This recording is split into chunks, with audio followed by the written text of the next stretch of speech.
Vandana and you are watching 99.9 Engineering Station. So on the demands of all the students, today I am going to do a second episode for the most important or most expected questions for the GATE 2021. So in this today's session I am going to discuss the heat transfer subject, questions of heat transfer subject on the topic energy balance with heat transfer. So before that, if you have not subscribed to my channel, subscribe it, otherwise you will not get any type of notification from my side. One more important thing is that you have to follow me on Telegram, because in Telegram I used to post many important questions, numericals, PDFs, short notes and many more things. So follow me there and subscribe my YouTube channel. So without further ado, let's get started with the lecture. So today I am going to discuss first the short topic and then we come to the numerical portion. Okay, so there are some situation when the heat is received by the conduction and convection, and then the heat is transferred or transferred to the surrounding, and the remaining heat is remain in the body to increase the temperature. There are some situation. In that case, we apply the energy balance with heat transfer. So let's see how the energy balance is applying in the heat transfer. Like in that case, the heat generation equation become dt q in minus q out plus dt q is equal to rho v dt rho v c dt by dt. Here the rho is the density, v volume, c is the heat capacity, q is the heat generation, rate of heat generation, and q is the heat inlet outlet, and t is the time. So if we see the rearrange equation and the rearrange equation in terms of temperature change, rate of temperature change, the equation become q in minus q out plus q naught upon rho vc. So at equilibrium dt by dt is equal to 0, and that in that case q in is equal to q out. Okay, at equilibrium q in is equal to q out. So this is the situation, and this type of equation energy balance become like that. So we are going to solve some numericals based upon this concept only. So stay with us and let's come with the first question. That is, we have first question, that is, a surface is at 200 degrees centigrade and is exposed to the surrounding at 60 degrees centigrade. It converts and radiate heat to the surrounding. The convection coefficient is given that is 80 watt per meter square Kelvin. The radiation factor is 1. If the heat is conducted to the surface through a solid, a convectivity is given like 12 watt per meter Kelvin. We have to determine the temperature gradient at the surface in the solid. So we have to determine the dt by dx. So let's first write down what are the given data we have. That is, we have surface temperature, that is T1 is equal to 200 degrees centigrade, T2 is equal to 60 degrees centigrade, and we have H is equal to 80 watt meter square Kelvin, and K, the value of K is 12 watt per meter Kelvin. And one more data is given, that the factor, radiation factor is given, that is 1, and we assume that the surface area, we here assume that it is 1 meter square. This data we assume, okay, and we have to calculate dt by dx. This is the term which we have to calculate. So what we have to do now, we have to balance the energy, what amount of heat is coming into the system and what amount of heat is come out from the system. So let's balance the energy, that heat convected plus heat radiated is equal to conduction. ठीक है, तो simply हम इनकी governing equation लिख लेंगे heat convection के लिए. Heat Newton's law of cooling, H A delta T यानी T1 minus T2 plus sigma A F T1 to power 4 minus T2 to power 4 is equal to minus Ka dt by dx। ठीक है, तो a तो cancel out हो गया, h की value हमें कितनी दे रखी है 80, then t1 is equal to 200, t2 is equal to 60, sigma की वैल्यू होती है 5.67 इंटू 10⁻⁸।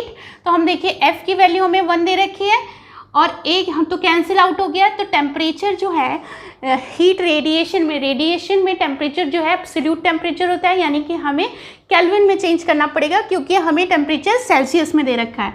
और जो 5.67 इंटू 10⁻⁸ है, तो उसको भी मैं टेम्परेचर के अंदर ही ब्रैकेट में ले लेती हूँ। देखिए किस तरीके से, जैसे 200 plus 273 upon 100⁴ minus 60 plus 273 upon 100⁴।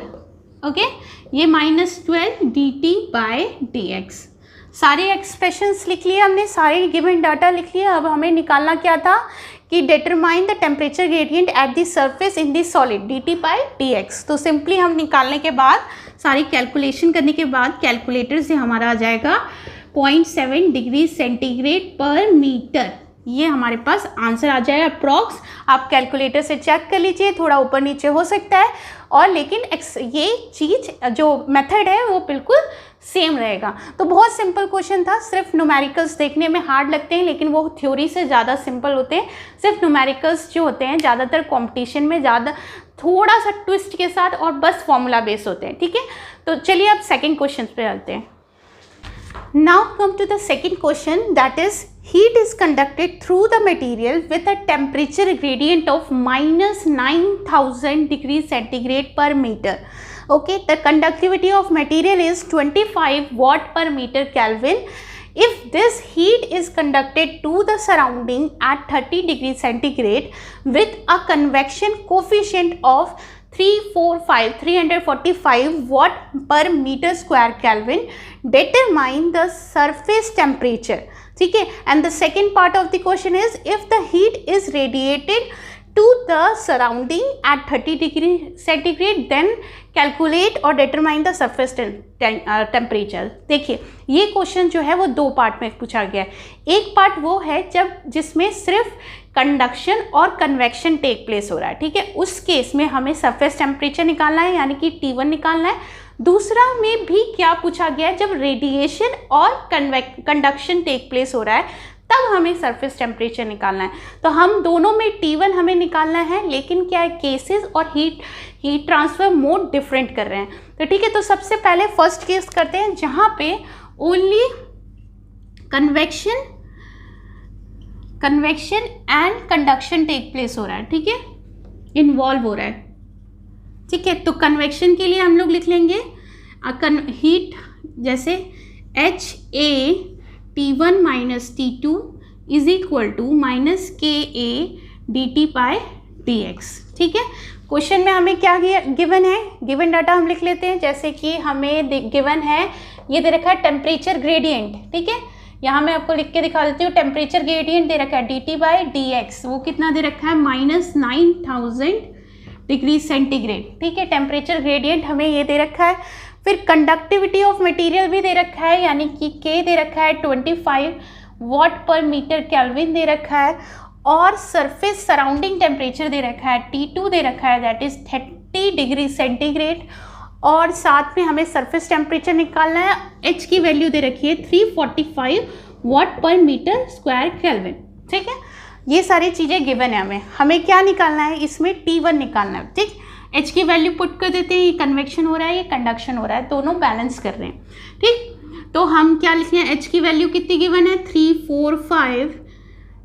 T1 area कितना है, एरिया हम एज्यूम कर लेते हैं 1 मीटर स्क्वायर एज्यूम किया हमने। ठीक है, एरिया तो into 1 T1 minus 30 degree centigrade is equal to -K कितना दे रखा है 25 माइनस टेम्परेचर ग्रेडियंट इंटू 9000, वो कैंसिल आउट हो गया डिग्री सेंटीग्रेड। ठीक, सारी वैल्यू दे दी। यहाँ से हम T की वैल्यू निकाल लेंगे, वो हो जाएगी 682.17 डिग्री सेंटीग्रेड। यहाँ से हमें T1 की सरफेस टेम्परेचर मिल जाएगा कितना 682.17 डिग्री सेंटीग्रेड। कितना सिंपल था, बस कन्वेक्शन और कंडक्शन को अप्लाई करना था। अब हम सेकंड केस देखते हैं जहाँ only radiation and conduction take place हो रहा है, ठीक है। सो देख लेते हैं, कंडक्शन से रेडिएशन हो रहा है, ठीक है, कंडक्शन से रेडिएशन हो रहा है, यानी कि हो गया minus K A D T by D X is equal to sigma A T1 to power 4 minus T2 to power 4, ठीक है। तो यहाँ हमने रख लिया 25 into 1 into minus 9000 is equal to 5.67 into 1। Temperature यहाँ पे फिर से हम किस में रखेंगे, केल्विन में। तो यहाँ पे क्या हो जाएगा, टेम्परेचर T1 है to power 4 minus 30 degree centigrade दे रखा है, तो कितना हो गया upon 100 to power 4 minus 30 plus 273 upon 100 to power 4। ये देखिए इस तरीके से हो गया। इस तरीके से करने के बाद यहाँ से अगर हम t निकालते हैं तो हमारे पास t की वैल्यू आएगी कितनी, 141412.14 केल्विन, ठीक है। इतनी हमारी वैल्यू आ गई, कितनी, 1412.14 केल्विन आ गया। ये हमारा टेम्परेचर आ गया। लेकिन हमने पहले वाला सरफेस टेम्परेचर डिग्री सेल्सियस में निकाला था, तो चलिए इसको भी डिग्री सेल्सियस में कन्वर्ट कर देते हैं। तो ये हो जाएगा 39 डिग्री सेंटीग्रेड, 1139.0 डिग्री सेंटीग्रेड, ठीक। तो ये भी हो गया आपका क्वेश्चन, बहुत सिंपल था। इसमें कोई डिफ़िकल्टी हो तो आप मुझे कमेंट बॉक्स में कमेंट करके पूछ सकते हैं।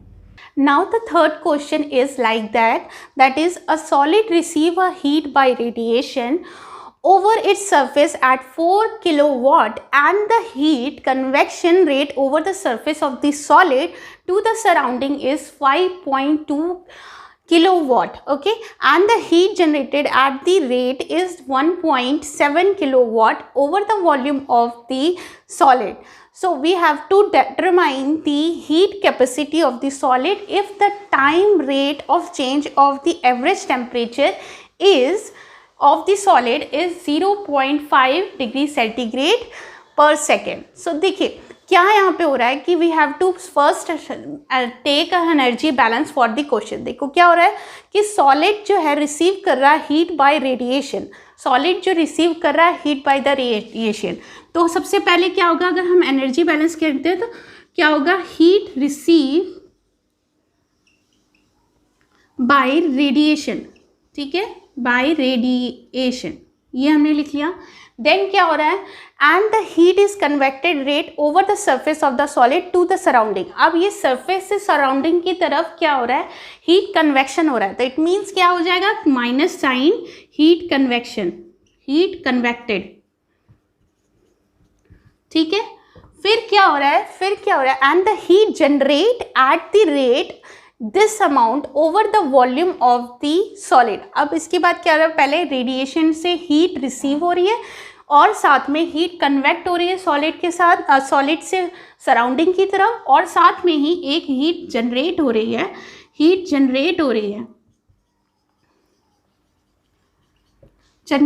है, और फिर उसके बाद वी हैव टू क्या करना है, डिटरमाइन करना है heat capacity of the solid if the time rate of change of the average temperature of the solid is इतना। तो क्या हो गया हमारे पास पूरी heat balance equation. Heat yield कितनी होगी, heat receive by radiation minus heat convicted plus heat generated, और इज इक्वल टू हो जाएगा heat store in the surface of the solid. तो क्या हो जाएगा, चलिए इसको एक बार लाइन से लिख लेते हैं। अब यहाँ पे हीट स्टोर क्या होगा, हीट स्टोर क्या चीज़ होगी, हीट स्टोर क्या होती है, mCp डेल्टा T। इसको हम क्या लिख सकते हैं कि rho VC dt by dt, okay, ये लिख सकते हैं। तो चलिए हम लिख लेते हैं, यहाँ पे Q रिसीव हो रही है रेडिएशन से माइनस Q जो है कन्वेक्शन से सराउंडिंग की तरफ जा रही है, Q जनरेशन से हमें मिल रही है, साथ में हमें QVC dt बाय जो इतना अमाउंट हीट स्टोर हो रहा है। तो इसी इक्वेशन को अभी हमने पहले लिखा था energy balance with heat transfer में। चलो इसको रीअरेंज करने पे इस इक्वेशन कहा जाता है QR minus QC plus Q0 upon rho VC। अब हमें निकालना क्या है कि हीट कैपेसिटी निकालनी है, it means dt by dt, ठीक है। तो यहाँ ये गिवन है हमारे पास, तो हम लिख लेते हैं रो वी सी। कैपेसिटी निकालनी है हमें Q R minus Q C upon Q upon D T by T X, ठीक है। अब देखिए, अब सारी वैल्यूज आपको गिवन है। सपोज क्या है, देखिए change in temperature, average temperature with a solid, ये कितना दे रखा है, हम यहाँ मार्कस से लिख लेते हैं। ये टेम्परेचर हमें गिवन है 0.5 डिग्री सेंटीग्रेड। हीट जनरेशन दे रखा है हमें, कितना देगा 1.7 किलो वाट, ठीक है। QC कन्वेक्टेड कितना दे रखा है हमें 5.2 किलो वाट, और हमें रेडिएशन से कितना हीट जा रहा है, वो है 4 किलो वाट, ठीक है। सारी वैल्यू हमें गिवन है, सारी वैल्यू हमें गिवन है, जस्ट पुट डाउन करना है कि क्या क्या चीज़ें। तो ये सारे डाटा हमें गिवन है, हमें सारी सिर्फ यूनिट कन्वर्ट करके और इसको वैल्यू पुट कर देना। देखिए हमें क्या गिवन है 4 किलो वाट, तो यहाँ पे हम लोग QR जो हो जाएगा हमारा वो हो गया 4000 जूल पर सेकेंड। QC जो हो जाएगा वो 5.2 है तो 5200 जूल पर सेकेंड हो जाएगा। यहाँ पे Q जो होगा वो हमारा होगा 1700 किलो जूल पर सेकेंड हो जाएगा, और साथ में हमें dt अपॉन dx तो गिवन ही है।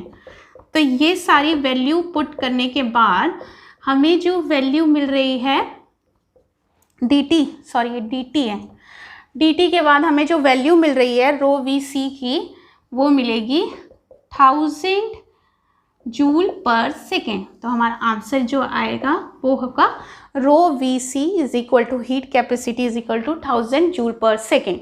ये हमारा थर्ड क्वेश्चन हो गया। बहुत सिंपल था, सिर्फ वही इक्वेशन जो मैंने आपको बताया, heat balance, energy balance with heat transfer, उसी को यूज़ करते हुए सारे न्यूमेरिकल्स मैं करा रही हूँ। और ये बिल्कुल सिंपल तरीके से सिर्फ आपको देखना है कि कितना हीट इन हो रहा है, कितना हीट आउट हो रहा है, उस तरीके से आपको ये क्वेश्चन करना है, ठीक है। चलिए अब नेक्स्ट क्वेश्चन की तरफ चलते हैं। Sorry for the interruption. The remaining video is corrupted due to some technical issue, so that's why I am overvoice the remaining questions. Like 2 remaining questions are left, so stay tuned. The question number 5th is a cube-shaped solid 20 centimeter side having a density of 2500 kg per meter cube and specific heat of 0.52 kilojoule per kg Kelvin has a uniform heat generation rate of 100 kilojoule per meter cube per second. If the heat is received over its surface at 240 watt, determine the time rate of temperature change of solid. ठीक है, तो we have to determine the time rate of temperature change of the solid. So first of all we will see what are the quantities we have given in the question. That we have given that this one side of the solid, that is cube, that is 20 centimeter. It means it is, if we convert it into a meter, it become 0.2 meter, okay, and it is a cube.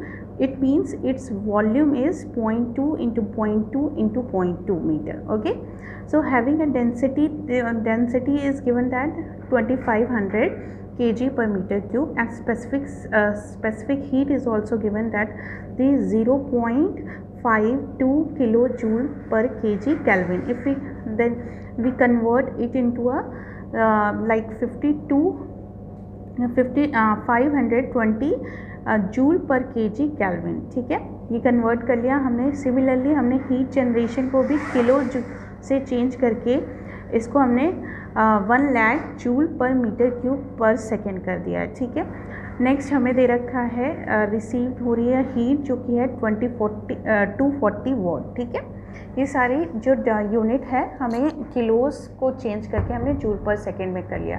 अब हमें देखना है कि energy equation yield क्या होगी। Basically the heat receive plus heat generated is equal to heat store, यही होता है। तो हम लोग हीट स्टोर जो होगा बेसिकली क्या होता है mCp डेल्टा T। तो m क्या हो गया mass volume into density, and Cp is the specific heat into temperature rise. So basically we write the whole equation as q dt plus q v dt is equal to rho vc dt.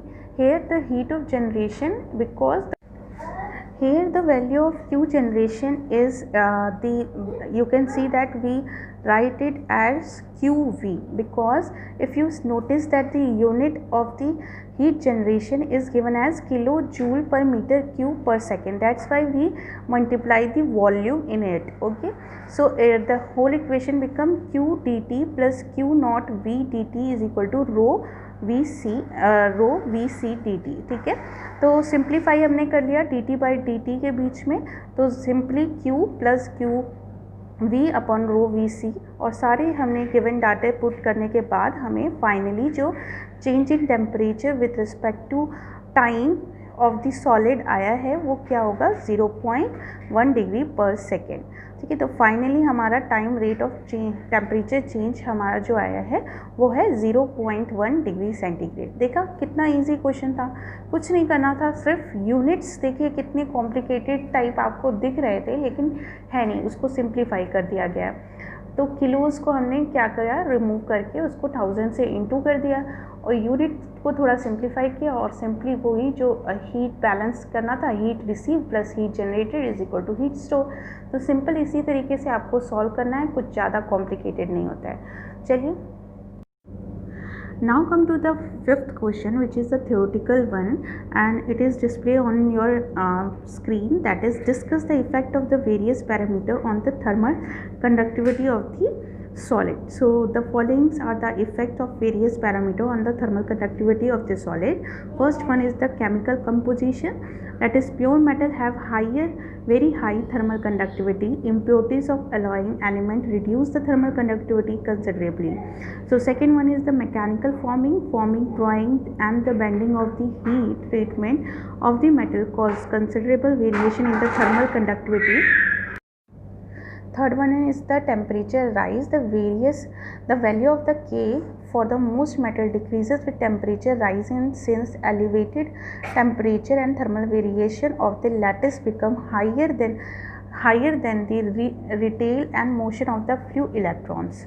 Okay, free electrons. The fourth one is non-metallic solid. Non-metallic solid have K much lower than that of the metal. For many of the building materials, the thermal conductivity may vary from sample to sample due to the variation in structure, composition, density and properties. ठीक है, the next one is the presence of the air.